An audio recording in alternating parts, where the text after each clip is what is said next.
কেমন আছেন সবাই? এই যে বুশরা আপা, আজকে আমি ভ্যাজিনাল ড্রাইনেস নিয়ে কথা বলবো। সো তার মানে কি, আপনি যদি একটা মেয়ে আর আপনি যদি সেক্স করতেছেন আপনার জামাইয়ের সাথে অথবা বয়ফ্রেন্ডের সাথে, আর দেখতেছেন যে নিচের জায়গা একটু ড্রাই থাকতেছে, এটা অনেক কারণের জন্য হইতে পারে।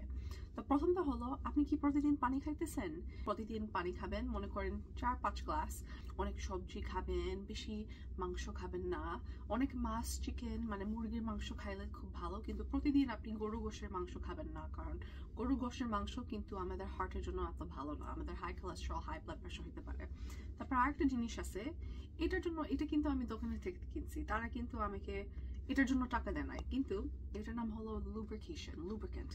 ওকে, সো আপনি যখন এটা খুলবেন দেখবেন কি এটা এক রকমের মানে এরকম একটা তেলতেলা জিনিস। আর এইটা মানে আপনি আপনার জনের মতো দিবেন আর ওনার লিঙ্গের উপরে দিবেন, তারপরে ওইভাবে সেক্সটা আর একটু মানে পিছলা পিছলা হয়ে যাবে আর কি। কিন্তু জিনিসটা কি, আপনি যখন এটা লাগাবেন, মানে কিছুটা মানুষ মনে করে যে তারা যদি নারকেল তেল দিয়ে করে তাহলে ভালো হবে, কিন্তু আপনি যদি নারকেল তেল দিয়ে করেন তখন কিন্তু লেটেক্সটা নষ্ট হতে পারে, মানে কন্ডমের লেটেক্স। সো আপনি মানে এটা কিনলে তাহলে কন্ডমটা নষ্ট হবে না। সো সবাই ভালো থাকেন, সুস্থ থাকেন। লাভ বুশরা আপা।